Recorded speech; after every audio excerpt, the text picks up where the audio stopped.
Hello friends, this is Sanjay Yadav. Welcome on our YouTube channel The Genius Foundation. So friends, इस lecture में हम discuss करने जा रहे हैं लॉ ऑफ गैसेस के बारे में। इसमें हम Boyle's law, Charles law, Avogadro's law and Graham's law of diffusion को डिस्कस करेंगे। ठीक है, ये आपका basic first year gases state physical chemistry का लेक्चर है। चलिए स्टार्ट करते हैं लेक्चर। तो ये जो आपका लेक्चर है इसमें हम बहुत सारे जो आपके जो डिफरेंट लॉस हैं गैसेस के, उसको हम डिराइव करेंगे कि कैसे किस इक्वेशन के बेस पे इनको डिराइव किया जाता है। ठीक है, तो वहाँ पर आपको डेरिवेशन समझने के लिए आपको काइनेटिक गैस इक्वेशन को समझना पड़ेगा, और इस काइनेटिक गैस इक्वेशन से हम एक ऐसा इक्वेशन डिराइव करेंगे जो आपका केल्विन टेम्परेचर इंक्लूड करता हो उस काइनेटिक गैस इक्वेशन में। फिर वहाँ से हम जो हैं डिफरेंट लॉस के लिए डेरिवेशन हम देखेंगे और उन लॉस के मतलब क्या होता है उनको भी हम समझने की कोशिश करेंगे। ठीक है, उनके इम्पोर्टेंस के बारे में भी बात करेंगे। तो चलिए सबसे पहले बात करते हैं काइनेटिक गैस इक्वेशन की इन्वॉल्विंग केल्विन टेम्परेचर। तो काइनेटिक गैस इक्वेशन क्या होता है? तो आपका जो ये इक्वेशन है यहाँ पर ये काइनेटिक गैस इक्वेशन को रिप्रेजेंट करता है। इसको हम इस इक्वेशन नंबर से यहाँ पर मेंशन कर रहे हैं। ठीक है, यहाँ पर आपका जो n जो है आपका number of molecules of gases, mu square जो है आपका वेलोसिटी टर्म को रिप्रेजेंट कर रहे हैं। ठीक है, एवरेज वेलोसिटी। ठीक है, तो यहाँ पर देखिए P प्रेशर, वॉल्यूम। तो अब देखते हैं कि इस काइनेटिक गैस इक्वेशन के हेल्प से हम कैसे डिफरेंट गैसेस लॉ को डिराइव करते हैं। ठीक है, हाँ, तो चलिए बात करते हैं। हाँ, m is the mass of the molecule, कि क्या मास है भी उस मॉलिक्यूल गैसियस मॉलिक्यूल का। चलिए, तो देखिए आपका एक पोस्टुलेट्स होता है, one of the postulates of kinetic theory of gases. इसको हम देख चुके हैं, पहले भी डिस्कस कर चुके हैं लेक्चर में कि काइनेटिक थ्योरी ऑफ गैसेस और उनके पोस्टुलेट्स क्या हैं। तो सबको पता है कि भाई जो एवरेज काइनेटिक एनर्जी होती है किसी गैसेस मॉलिक्यूल्स की, वो डायरेक्टली प्रोपोर्शनल होता है टेम्परेचर के। टेम्परेचर बढ़ाएंगे तो उसकी जो काइनेटिक एनर्जी है, उसकी जो एवरेज स्पीड्स काइनेटिक स्पीड्स है वो बढ़ जाती है। ठीक है, तो अगर हम सबको पता है कि काइनेटिक एनर्जी को हम 1/2 mv स्क्वायर से रिप्रेजेंट करते हैं। तो अगर हम वेलोसिटी टर्म को एक एवरेज वेलोसिटी से हम रिप्रेजेंट करें, ठीक है, म्यू बार से अगर हम इसको रिप्रेजेंट करें, तो ये जो है आपका 1/2 mu square u bar square is directly proportional to temperature. अगर हम इसको एक कांस्टेंट लें तो यहाँ पर एक k जो है प्रोपोर्शनलिटी कांस्टेंट ले लेते हैं, तो आपका ये रिप्रेजेंटेशन जो है average kinetic energy is directly proportional temperature में इस तरह से रिलेशन आपको मिल जाएगा। ठीक है, यहाँ पर एवरेज वेलोसिटी का क्या आपका जो इफेक्ट है टेम्परेचर के ऊपर, या एवरेज वेलोसिटी का टेम्परेचर का क्या इफेक्ट है, उसको ये इक्वेशन जो है रिप्रेजेंट कर रहे हैं। अब देखिए यहाँ पर k जो है प्रोपोर्शनलिटी कांस्टेंट है, और अगर हम इस काइनेटिक गैस इक्वेशन में ये जो आपका इसको हम थोड़ा सा मॉडिफाई करके लिखें, तो देखिए PV is equal to 1/3 mn mu bar square है ये। तो क्यों ना हम इसको थोड़ा सा मॉडिफाई करेंगे, तो ये 2 को अगर हम मल्टीप्लाई करते हैं यहाँ से, तो नीचे भी आपको एक 2 रखना पड़ेगा ताकि कैंसिल कर देंगे इन दोनों को, तो आपका ये इक्वेशन फिर से इसी के बराबर हो जाए। तो ये आपका जो है बराबर है इसके, क्यों? क्योंकि हमको थोड़ा सा ये 1/2 m म्यू बार स्क्वायर इसको जो है डिराइव आपको जो लाने की कोशिश कर रहे हैं, क्योंकि इसको हम फिर रिप्लेस कर देंगे इस काइनेटिक एनर्जी वाला जो एवरेज काइनेटिक एनर्जी का रिलेशन है आपका टेम्परेचर के साथ, उसके साथ। तो देखिए ये जो आपका पोर्शन है ये आपका बराबर है kT के, तो यहाँ पर इसके जगह में हम क्या रख सकते हैं, kT। तो आपका जो ये इक्वेशन क्या निकल गया अल्टीमेटली आपका ये इक्वेशन निकल गया, इसको याद रखेंगे। PV is equal to 2/3 nKT। के जो है प्रोपोर्शनलिटी कांस्टेंट, T जो है टेम्परेचर इन केल्विन, आपका जो n है number of molecules of gaseous in gaseous condition. ठीक है, या गैसियस सिस्टम। तो देखिए इस इक्वेशन के बेस पर अब हम कैसे डिफरेंट टाइप के लॉस को डिराइव करते हैं। ठीक है, तो सबसे पहले बात करते हैं बॉयल्स लॉ की। तो बॉयल्स लॉ में आपका जो है बॉयल्स लॉ, चार्ल्स लॉ, इसमें आपको ध्यान क्या देना है कि कौन से लॉ में कौन से पैरामीटर्स को कांस्टेंट रखा जाता है, तो इनके बीच वेरिएशन देखा जाता है। तो इसमें जो है आपका बॉयल्स लॉ में कंडीशन जो होती है उसमें टेम्परेचर कांस्टेंट होती है और आपका mass of gas should be remain constant, that is number of molecules n should be unchange. Na का मतलब ये है टेम्परेचर कांस्टेंट हो गया, n कांस्टेंट हो गया, तो बताओ भाई Pv इज इक्वल टू क्या था, 2/3 n kT। तो ये टेम्परेचर को भी कांस्टेंट बोल दिए, n को भी कांस्टेंट बोल दिए, के तो पहले से ही प्रोपोर्शनलिटी कांस्टेंट है, तो सीधी सी बात है भाई कि Pv इज इक्वल टू क्या हो जाएगा आपका constant, Pv is equal to constant. Clear है। अब देखिए Pv इज इक्वल टू अगर कांस्टेंट है तो भाई आपका P is inversely proportional to volume या volume is inversely proportional to pressure. तो देखिए इक्वेशन क्या निकल के आ जाता है, तो अगर ये इक्वेशन में अगर आप कंडीशंस को पुट कर देंगे तो Pv should be equal to constant, या आप ये बोल सकते हैं वॉल्यूम या pressure is inversely proportional to each other, और ये एक्सप्रेशन जो है बॉयल्स लॉ को रिप्रेजेंट करता है। अब मैं इसको आपको समझाऊंगा कि कैसे प्रेशर के साथ वॉल्यूम जो है चेंज होता है, ठीक है। लेकिन कंडीशंस क्या होनी चाहिए, टेम्परेचर और number of molecule should be constant, ठीक है। तो चलिए इस रिलेशन को हम थोड़ा सा जस्टिफाई करते हैं कि क्या ऐसा होता है। तो इसके लिए हमको थोड़ा समझना पड़ेगा कि बॉयल्स लॉ में सपोज यहाँ पर देखिए, यहाँ पर मैं प्रेशर बोलते हैं, टेम्परेचर एंड एन कांस्टेंट है, मतलब नंबर ऑफ मॉलिक्यूल्स यहाँ जितने हैं उतने ही यहाँ भी हैं, टेम्परेचर यहाँ का जितना है उतना यहाँ भी है। सपोज इसका प्रेशर हम बढ़ा देते हैं, देखिए इसमें प्रेशर बढ़ाएंगे तो मॉलिक्यूल्स पास आएंगे, तो प्रेशर देखिए यहाँ पर प्रेशर बढ़ रहा है तो ये जो है मॉलिक्यूल्स पास आ रहे हैं, तो ऑब्वियसली जो है मॉलिक्यूल पास आने तो इसका वॉल्यूम जो है क्या होगा, कम हो जाएगा। तो यहाँ पर वॉल्यूम ज़्यादा है प्रेशर कम है, यहाँ पर वॉल्यूम कम है तो प्रेशर ज़्यादा है, और ऑब्वियसली प्रेशर कैसे बढ़ेगा, वॉल्यूम अगर आप कम करते हैं तो कोलिजन से मॉलिक्यूल पास आएंगे, और मॉलिक्यूल पास आएंगे तो इनके बीच कोलिजन्स बढ़ जाएंगे और ये जो है एक्स्ट्रा प्रेशर यहाँ पर प्रोड्यूस करेंगे, दैट इज यहाँ पर प्रेशर जो है बढ़ जाएगी। क्लियर है। अगर हम इसको ग्राफ से समझें तो ध्यान दीजिए प्रेशर और वॉल्यूम में क्या रिलेशन दिख रहा है भाई, तो जब प्रेशर ज़्यादा है तो प्रेशर कम है तो वॉल्यूम ज़्यादा है, और प्रेशर ज़्यादा है तो वॉल्यूम कम है, दैट इज प्रेशर बढ़ाने पर वॉल्यूम क्या होता है, कम होता है, और प्रेशर कम करने पर देखिए यहाँ पर प्रेशर कम है तो वॉल्यूम जो इधर बढ़ रहा है। क्लियर है।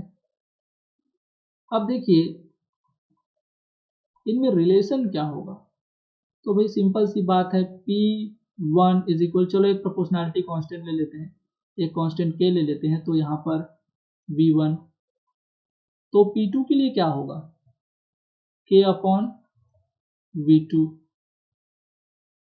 तो भाई यहाँ पर P1 V1 is equal to K होगा, यहाँ पर P2 V2 is equal to K होगा, तो K तो दोनों में है तो प्रोपोर्शनैलिटी कांस्टेंट तो सेम है, तो P1 V1 should be equal to P2 V2। तो देखिए यहाँ पर ये आपका according to Boyle's law P1 V1 is equal to P2 V2, यहाँ पर इनका प्रेशर और वॉल्यूम जो है उनका मल्टीप्लिकेशन जो आपका वो यहाँ पर वॉल्यूम और प्रेशर के मल्टीप्लिकेशन के बराबर होगा, but condition should be number of molecules and temperature should be constant. ये होता है आपका बॉयल्स लॉ। अब बात कर लेते हैं चार्ल्स लॉ। तो चार्ल्स लॉ को समझने के लिए यहाँ भी हमको ध्यान देना है कि कौन कौन सी कंडीशंस यहाँ पर कांस्टेंट रहती है। तो ध्यान दीजिए चार्ल्स में आपका जो है इसमें भी देखिए number of in that is number of molecule should be constant, अंतर सिर्फ यह वहाँ पर टेम्परेचर आपका जो है कांस्टेंट था, लेकिन यहाँ पर प्रेशर कांस्टेंट रहेगा, और जब प्रेशर कांस्टेंट रहेगा तो बताओ भाई Pv इज इक्वल टू जो आपका काइनेटिक गैस इक्वेशन था केल्विन टेम्परेचर वाला वो आपका क्या हो जाएगा NkT। तो बताओ यहाँ पर n कांस्टेंट है, यहाँ पर P कांस्टेंट है, K और 2/3 तो ऑलरेडी कांस्टेंट है, तो यहाँ पर मेरे को रिलेशन क्या दिख रहा है, P is directly proportional to temperature, sorry P बोलता हूँ, V is directly proportional to temperature. Volume और टेम्परेचर में क्या रिलेशन है भी, तो ऑब्वियसली ये एक दूसरे के डायरेक्टली प्रोपोर्शनल है। वॉल्यूम बढ़ाओगे टेम्परेचर बढ़ेगा, टेम्परेचर बढ़ाओगे तो वॉल्यूम बढ़ेगा। ठीक है, एक ही मतलब है दोनों का। कंडीशन क्या होनी चाहिए, प्रेशर और number of molecules should be constant. तो देखिए यहाँ पर ये आपका जो है equation, kinetic gas equation involving kelvin temperature था, उसमें इन कंडीशंस को अगर आप पुट करते हैं तो V जो है बराबर होगा constant into T, that is V is directly proportional to temperature. और यही जो है आपका चार्ल्स लॉ के एक्सप्रेशन को रिप्रेजेंट करता है। ठीक है, अब चलिए इसको थोड़ा सा समझ लेते हैं कि ध्यान दीजिए चार्ल्स लॉ में सपोज यहाँ पर जो कंडीशन थे प्रेशर और एन के कांस्टेंट होने की, दोनों कांस्टेंट है। यहाँ पर टेम्परेचर को मैं कम किया हूँ, देखो टेम्परेचर कम दिखा रहा है यहाँ पर, और इसमें जो है टेम्परेचर जो है बढ़ा हुआ दिखा रहा है, दैट इज टेम्परेचर बढ़ गया, ऑब्वियसली यहाँ पर हीट कर रहे हैं। तो प्रेशर को कांस्टेंट रखना है हमको, तभी ऑब्वियसली यहाँ पर देखो अगर आप हीट करेंगे, यहाँ पर हीट करेंगे तो यहाँ पर ये जो मॉलिक्यूल थोड़ा सा इनका मूवमेंट बढ़ जाएगा, और मूवमेंट बढ़ेगा तो ऑब्वियसली प्रेशर भी बढ़ेगा। लेकिन हमको प्रेशर को कांस्टेंट करना है, तो प्रेशर को कांस्टेंट करने के लिए वॉल्यूम को बढ़ाना पड़ेगा।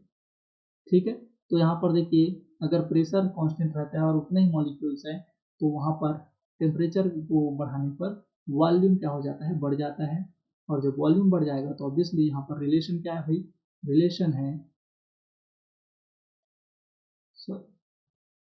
V is directly proportional to T, that is V1 is directly proportional to T1, तो V2 is directly proportional to T2। तो भाई ऑब्वियसली यहाँ पर कांस्टेंट कांस्टेंट जो है कांस्टेंट आएगा, और अगर हम इसको कंपेयर करें तो V1 by V2 is equal to क्या हो जाएगा, कांस्टेंट कांस्टेंट तो कैंसिल हो जाएगा, T1 अपॉन T2। और देखिए अगर मैं इसको T1 को V1 के साथ 1 वाले टर्म को साथ लाना चाहता हूँ, तो V1 upon T1 is equal to क्या हो जाएगा, V2 अपॉन T2, और इसको क्रॉस मल्टीप्लाई कर देंगे और तो V1 T2 is equal to V2 T1। तो ये आपका एक्सप्रेशन चार्ल्स लॉ के अकॉर्डिंग ऑब्जर्व होती है। अब बात करते हैं फ्रेंड्स एवोगैड्रोस लॉ की। तो एवोगैड्रोस लॉ क्या बोलता है, तो एवोगैड्रोस लॉ में यहाँ पर हम number of moles, number of molecules की बात करते हैं। हम यहाँ पर ये देख लेते हैं कि डिफरेंट डिफरेंट जब कंडीशंस हैं, हम प्रेशर को कांस्टेंट कर लिए, टेम्परेचर को कांस्टेंट कर लिए, एन को कांस्टेंट कर लिए। अब ये देखते हैं प्रेशर और टेम्परेचर से सबको कांस्टेंट करके नंबर ऑफ मॉलिक्यूल्स में क्या चेंजेस आते हैं, इनको देख लेते हैं। तो देखिए आपका जो ये डिफरेंट डिफरेंट कंडीशन, जैसे कि अगर मैं बोलूँ प्रेशर टेम्परेचर और वॉल्यूम को, इनको अगर मैं सेम कर दूँ, दैट इज अंडर, इनको कांस्टेंट कर दूँ under similar condition of pressure temperature और वॉल्यूम, तो इन तीनों के कांस्टेंट होने पर यह बोला जाता है कि कोई भी गैस हो, all gases contain equal number of molecules. अगर हम बात करें अगर कोई टू गैसेस की, तो पहले के लिए हम वन टर्म ले लेते हैं और दूसरे के लिए टू टर्म ले लेते हैं। ठीक है, तो ये तो आपका काइनेटिक गैस इक्वेशन है। अब बताओ अगर मैं हमको कंपेयर करते हैं, तो सपोज मान लो यहाँ पर हम क्या बोल रहे हैं, सिमिलर कंडीशन, प्रेशर सेम होना चाहिए, तो भाई P1 और P2 सेम होना चाहिए, वॉल्यूम सेम होना चाहिए बोल रहे हैं, मतलब V1 और V2 सेम होना चाहिए, आपका टेम्परेचर भी सेम होना चाहिए बोल रहे हैं, तो T1 और T2 सेम होना चाहिए। तो इन सभी कंडीशन को सेम करके अगर कंपेयर करें कि भाई नंबर ऑफ मॉलिक्यूल्स N1 और N2 में क्या रिलेशन है, तो ध्यान दीजिए T1 और P2 और T1 और T2 को अगर हम कांस्टेंट कर देते हैं, बराबर कर देते हैं, तो यहाँ पर T1 से T2 बराबर है तो कैंसिल। ठीक है, T1 से T2 टेम्परेचर सेम है इसलिए कैंसिल, K ऑलरेडी कांस्टेंट है तो कैंसिल हो जाएगा, 2/3 कैंसिल हो जाएगा। तो वॉल्यूम और नंबर ऑफ मोल्स में क्या रिलेशन निकला, V1 upon V2 is equal to N1 upon N2। अरे अगर वॉल्यूम को भी हम आइडेंटिकल कर दें, वॉल्यूम को भी अगर इक्वल वॉल्यूम कर दे, समान कर दे, तो V1 और V2 भी कैंसिल हो जाएंगे। तो उस कंडीशन में N1 is equal to N2, that is number of moles of all gases should be equal if this all conditions are similar. ये क्या होता है आपका एवोगैड्रोस लॉ। समझ आया क्या भाई? तो देखिए अब बात करते हैं, जैसे कि अगर हम यहाँ पर एक समझने की कोशिश करते हैं, यहाँ पर इन सभी का वॉल्यूम जो है सेम है, वॉल्यूम जो है आपका 22.4 लीटर। ठीक है, एक मोल गैस का जो आपका वॉल्यूम होता है उसको यहाँ पर मेंशन किया, मतलब सभी तीनों गैसों का यहाँ पर वॉल्यूम जो है सेम है। और यहाँ पर देखिए pressure 180 M, 180 M, 180 M, temperature 273 degree, sorry 273 kelvin, 273 kelvin. तो इन सभी में 273 केल्विन है। तो उस कंडीशंस में कितने मोल्स होंगे? तो भाई अगर कोई गैस है, वहां पर टेम्परेचर सेम है, प्रेशर सेम है, वॉल्यूम सेम है, तो उस कंडीशन में उनके नंबर ऑफ मोल्स भी क्या होंगे? सेम होंगे। तो देखिए 1 mole of helium, 1 mole of O2, 1 mole of N2। तो यहाँ पर number of mole should be also equal. यही क्या है आपका Avogadro's law. Avogadro's law states that equal volume of all gases at the same temperature and pressure contain the same number of molecules or moles। ये है आपका Avogadro law. Clear है? अब बात करते हैं ग्राहम्स लॉ ऑफ डिफ्यूजन। अब generally Graham's law of diffusion जो है, इसमें ये बताता है कि भाई कौन सी गैस जो है उसका जो रेट ऑफ डिफ्यूजन है वो हाई होगा या ज़्यादा हो कम होगा। तो यहाँ पर इनकी स्पीड्स की बात होती है कि कौन से गैसेस की जो एवरेज वेलोसिटी है वो हाई है कि कम है, और उनकी एवरेज वेलोसिटी किसके ऊपर डिपेंड करती है? गैस मासेस से क्या इफेक्ट पड़ता है। ठीक है, तो उनके रिलेशंस को देखते हैं यहाँ पर कि रेट ऑफ डिफ्यूजन के बारे में बताता है आपको ग्राहम्स लॉ। तो देखिए the rate of diffusion of और effusion can be assume to be directly proportional to the root mean square speed. Root mean square speed or any other average speed.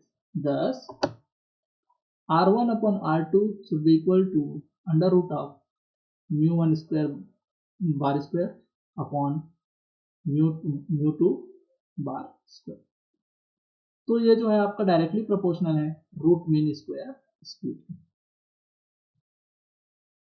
Clear है भाई? तो देखिए suppose अगर हम 1.6.9 जो इक्वेशन था हमारा, वहां से अगर हमको म्यू बार स्क्वायर निकालना है तो ये आपको क्या निकल के आता है 3 PV अपॉन एम। और सबको पता है कि अगर 1 mole of an ideal gas के लिए अगर हम इक्वेशन लिखें आइडियल गैस इक्वेशन, तो PV is equal to RT होता है क्योंकि N is equal to 1 mole. तो उस कंडीशन में number of molecule should be equal to number of Avogadro number. Ideal gas के लिए 1 मोल के लिए कितने आपके जो नंबर ऑफ मॉलिक्यूल होते हैं? तो नंबर ऑफ एवोगैड्रो नंबर। तो अब क्या करते हैं, इस इक्वेशन में हम पुट कर देते हैं PV is equal to RT और N की जगह में Na। तो ये इक्वेशन क्या निकल के आ जाएगा? Mu bar square is equal to 3RT upon Na, और आपका जो है N की जगह में Na हो गया। अब चूंकि Na is equal to M that should be represent molar mass of the gas. अब molar mass of the gas मतलब मोलर मास का क्या इफेक्ट पड़ता है आपके जो रेट ऑफ डिफ्यूजन में? तो देखिए R जो आपका रेट है वो आपका डायरेक्टली प्रोपोर्शनल है आपके रूट मीन स्क्वायर स्पीड के, और रूट मीन स्क्वायर स्पीड जो है आपका वो इनवर्सली प्रोपोर्शनल है आपके मोलर मास की। तो आप क्या बोलेंगे कि भाई आपका जो है rate of diffusion is inversely proportional. देखिए R1 यहाँ पर देखिए बटे में इनके साथ इनवर्सली का रिलेशन है और म्यू बार स्क्वायर का डायरेक्टली रिलेशन है। तो ऑब्वियसली R1 के लिए भी या रेट ऑफ डिफ्यूजन के लिए भी इनवर्सली रिलेशन होगा मोलर मास का। लेकिन कौन सा इनवर्सली रिलेशन? तो ऑब्वियसली जब आप इसको सॉल्व करेंगे तो इसका सॉल्यूशन क्या निकलता है? Root M2 upon M1 that is R1 के रिस्पेक्ट में M1 इसके नीचे इनवर्सली रिलेशन। तो आप क्या बोलेंगे कि द रेट ऑफ डिफ्यूजन और effusion of any gases is inversely proportional to the root of the molar mass of the gases. Clear है? और ये जो है आपका ग्राहम्स लॉ ऑफ डिफ्यूजन को एक्सप्रेशन को रिप्रेजेंट करता है। तो फ्रेंड्स ये बात हुई आपकी डिफरेंट लॉस ऑफ गैसेस की। ठीक है, बहुत इंपॉर्टेंट है ये।